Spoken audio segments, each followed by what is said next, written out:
Olá, sejam bem-vindos ao Resenha Simples e hoje nós vamos conversar sobre Guerra e Paz, de Lev Tolstói.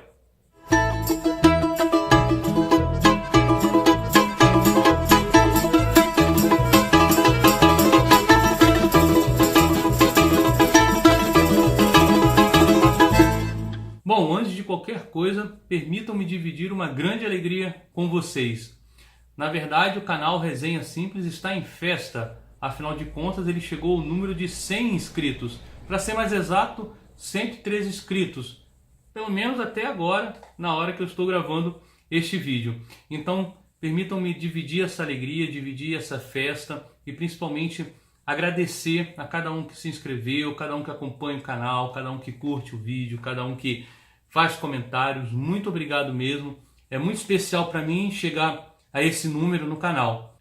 E como presente, o canal ganha uma URL própria, então deixa de ser aquele monte de número de letras no seu endereço. Eu também pretendo criar duas coisas novas: um e-mail para que a gente possa manter contato e também um perfil só do Resenha Simples lá no Instagram. Então, mais uma vez, muito obrigado mesmo por cada um que se inscreveu e cada um que acompanha os vídeos aqui do canal. Bom, dito isso, vamos então falar da magnânima obra de Lev Tolstói, Guerra e Paz. Eu estou no volume 2 e essa resenha ela trata, na verdade, da primeira parte do terceiro tomo dessa obra. E Tolstói, na verdade, inicia esse terceiro tomo de uma maneira meio diferente. É como se ele desse uma pausa na história e ele iniciasse uma exposição da sua filosofia. Ele vai falar ali do início dos conflitos entre o Império Francês e o Império Russo, ali em meados de 1812, 1813, e ele vai fazer uma série de sentenças filosóficas a respeito disso. Uma delas, por exemplo, é o fato de que algo não deixa de ser imoral ou errado porque muitas das pessoas estão cometendo aquele ato ou estão realizando aquele ato. Então ele vai falar ali do que os soldados faziam nas cidades, da ação deles, da destruição causada pelos soldados, as mortes. Então ele vai dizer que essa realidade monstruosa ela não é justificada pelo fato de muitas pessoas estarem realizando. E a partir disso, o autor faz uma avaliação da guerra, melhor, ele faz, na verdade, uma avaliação dos motivos que levaram ao conflito. E eu já adianto que Lev Tolstói ele vai dizer categoricamente que nenhum dos motivos, juntos ou isolados, são suficientes para justificar o início do conflito, justificar aquela matança de pessoas no meio de um combate. Então ele vai verificar os motivos de cada um dos envolvidos, das partes envolvidas. Ele vai ver o ponto de vista de Napoleão, ele vai avaliar o ponto de vista do czar Alexandre, ele vai falar de questões territoriais, ele vai falar de um possível acordo entre o Império Russo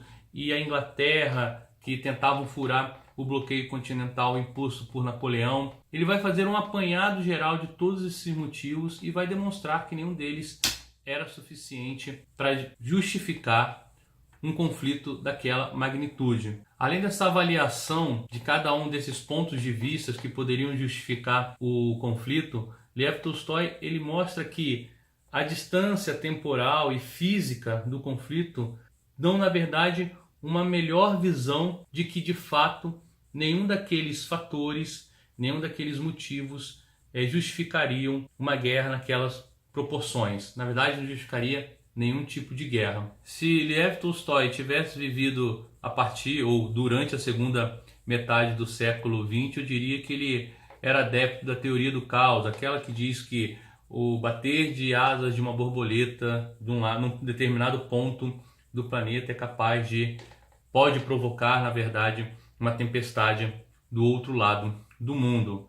Mas como ele não viveu nesse período, eu posso dizer talvez que ele seja um precursor dessa teoria, porque ele vai explicando que o conflito, por mais que os motivos que levaram a ele não justifiquem a realização ou acontecimento dessa guerra, ele vai dizer que uma série de escolhas pessoais, não só de Napoleão, não só do czar, mas também do soldado mais raso, uma série de escolhas, elas foram determinantes para a realização do conflito. E ele diz de uma forma bem direta que o fatalismo na história é inevitável. Então eu me lembro que no primeiro vídeo sobre Guerra e Paz eu falava sobre esse certo fatalismo que existe em Lev Tolstói. Na verdade aqui só confirma isso.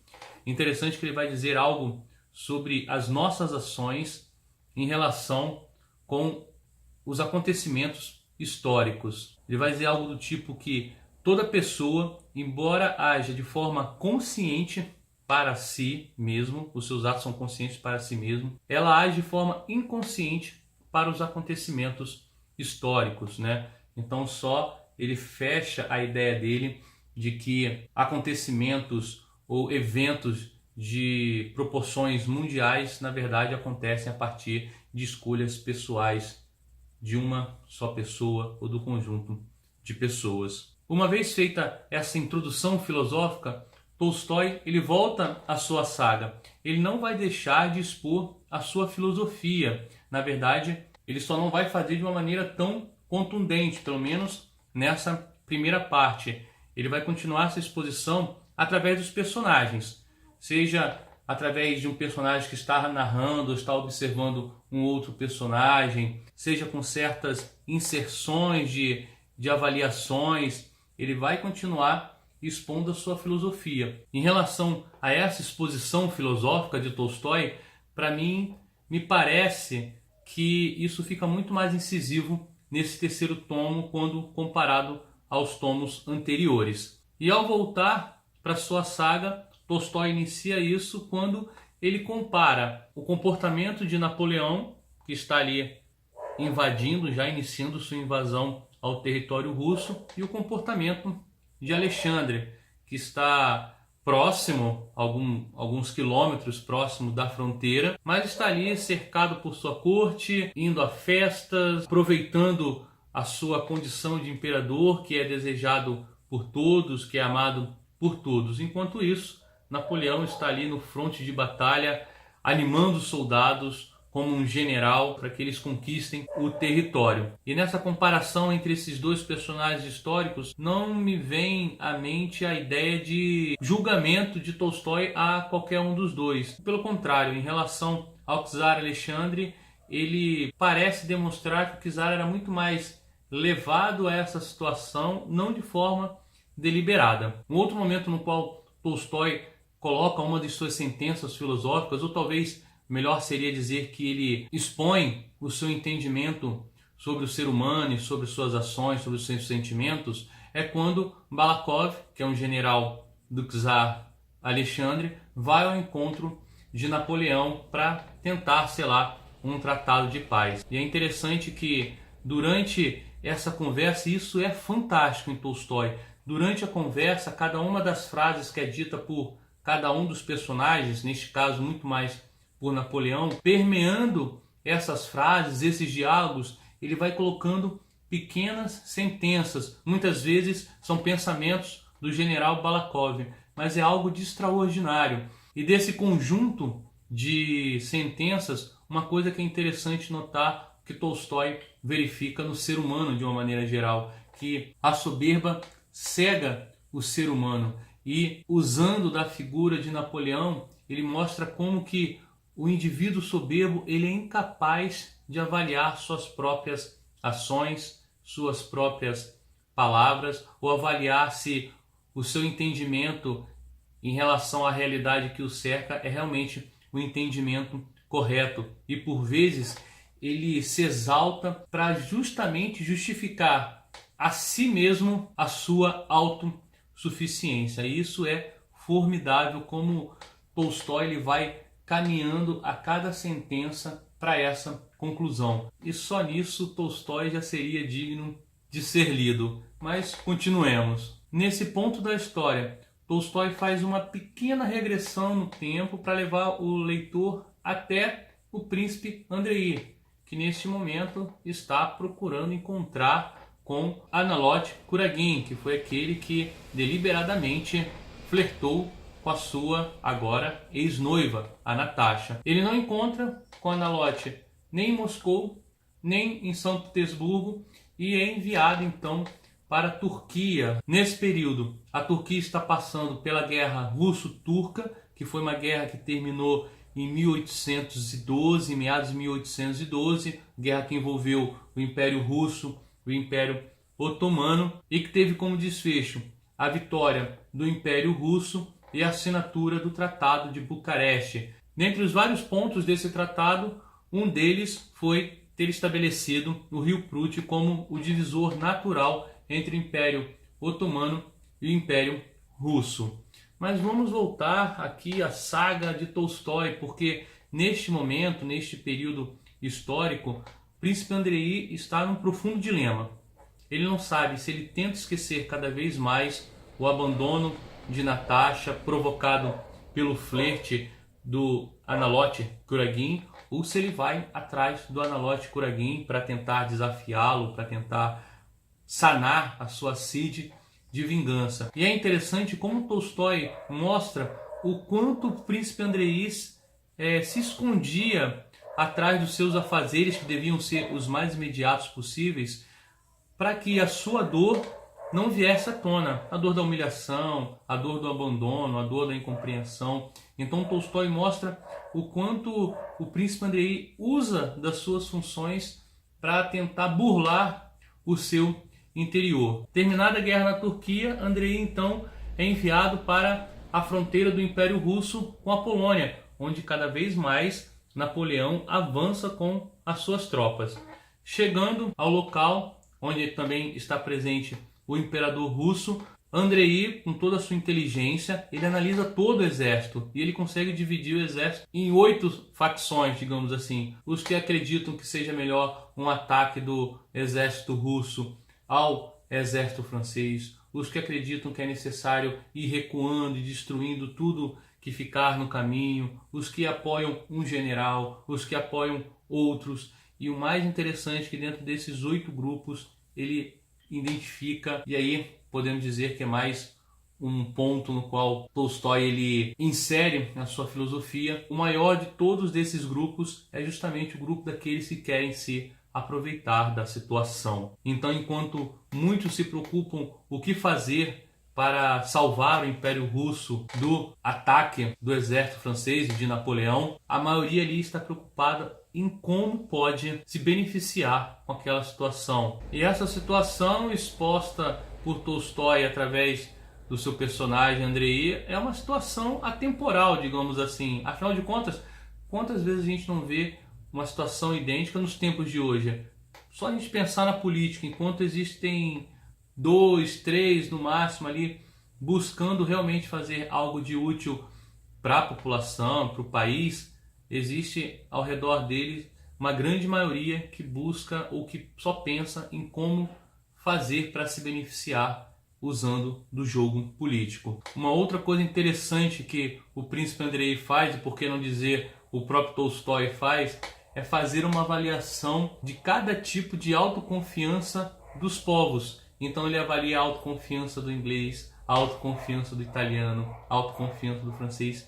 E é uma parte muito interessante de se ler, é uma parte até que você se diverte com a maneira como ele identifica a autoconfiança de cada uma das nações. E talvez a gente até consiga de fato concordar em alguns pontos com Tolstói. É uma parte magnânima. É, aliás, um momento fantástico dessa primeira parte do terceiro tomo de Guerra e Paz, que vale a pena ler porque é uma leitura muito gostosa e que te faz refletir muito sobre, digamos, as características de cada um dos povos, pelo menos dos que ele trata naquele momento. Mas não vamos esquecer que nós estamos num conflito, ou pelo menos no início de um conflito. Então nada mais natural do que começarem a acontecer os primeiros embates. E num desses primeiros embates, quem está presente é o Nikolai, irmão de Natasha.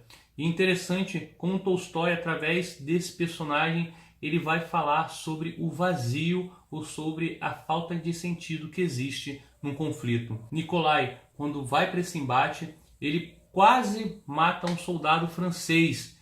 E ao encontrar com ele, ele vê que é um garoto, é um menino. E ele fica muito chocado com aquilo, que ele quase matou um menino. E ele começa a pensar então se vale a pena aquele conflito, se a guerra faz sentido, se faz sentido tirar a vida de pessoas num conflito. E é muito bonito como Tolstói ele traz essa reflexão para sua narração ou para sua saga através desse encontro de Nikolai, que é jovem, com um outro jovem francês, um outro jovem soldado que é francês. Traz essa meditação sobre a validade ou não de uma guerra entre povos. De forma concomitante a todos esses acontecimentos bélicos, lá na capital do Império, em Moscou, Natasha está doente. Na verdade, depois que ela desfez o seu noivado por uma paixão arrebatadora a Nalote Kuragin, uma vez que ela não conseguiu fugir com ele como ela pretendia, ela fica doente. Primeiro, por não ter realizado a ação da sua paixão, e segundo, pelo sofrimento que ela chega à conclusão que ela causou em Andrei, que era o seu noivo. Então ela fica muito tempo doente e nesse momento o nosso autor, mais uma vez, de forma maravilhosa, vai inserir uma pequena consideração sobre o comportamento humano. Ele vai falar do quanto se buscava cuidar de Natasha, mesmo sabendo que os tratamentos não resolviam, e ele chega a uma conclusão de que o ser humano tem a necessidade de uma espécie de válvula de escape para sua consciência, especialmente naquelas situações em que ele não pode fazer absolutamente nada. Ou seja, no caso da história, vai mostrar que nenhum remédio fazia bem ou melhorava a situação de Natasha. Ela sabia disso e os seus pais sabiam disso também, mas tanto ela se sentia confortada pelo fato de estarem cuidando dela, como os seus pais se sentiam, não só seus pais, mas todos que estavam ao seu redor, se sentiam confortáveis pelo fato de estarem fazendo alguma coisa por ela, mesmo sabendo que nenhum daqueles medicamentos estaria mudando a situação em absolutamente nada. E aí vem um fato muito interessante neste momento da saga, a maneira como Tolstói ele encara e como ele trata a questão da oração, porque é justamente a oração, ou pelo menos a decisão de Natasha pela oração, que vai mudar o estado de saúde dela e principalmente vai dar a ela a capacidade de se perdoar em relação a tudo aquilo que ela fez. E Tolstói ele trata de uma maneira muito sublime, muito delicada da vida de oração, e muito mais delicado e muito mais belo é como ele trata da questão do sacramento, neste caso, o sacramento da Eucaristia. E a maneira então como ele coloca essa superação de Natasha em relação ao seu interior é uma maneira muito sublime, muito bonita, que vale a pena também, dentro de muitas outras coisas que valem a pena ser lidas no livro. Essa é uma outra parte muito marcante, pelo menos foi muito marcante para mim. Mas uma coisa está acontecendo no livro. Cada vez mais Natasha e Pierre vão trocando olhares, vão trocando certas declarações que dão a entender que tanto em um e no outro está despertando um certo sentimento. E agora fica a expectativa do que esse sentimento vai realizar nos dois. Afinal, Pierre é amigo de Andrei e Natasha é sua ex-noiva. Então esse mistério é o que começa a cada vez mais permear as páginas desta grande obra de Lev Tolstói. Mistério esse que eu pretendo conversar nos próximos vídeos de resenha sobre essa grande obra que é Guerra e Paz. Bom, acho que é isso. Espero que você tenha gostado dessa resenha. Espero também que tenha sido despertado ou redespertado em você o desejo de ler esse grande clássico da literatura mundial. Eu posso garantir que você irá se deliciar com a maneira com que Tolstói adentra na alma humana e revela tantas características que ela possui, ao mesmo tempo que ele expõe a sua filosofia ou aquilo que ele entende como mundo. Se você realmente gostou, não esqueça então de deixar lá o seu gostei no vídeo. Além disso, não esqueça também de se inscrever e principalmente ative as notificações para que você não perca nenhuma novidade do canal Resenha Simples. Até a próxima. Tchau, tchau.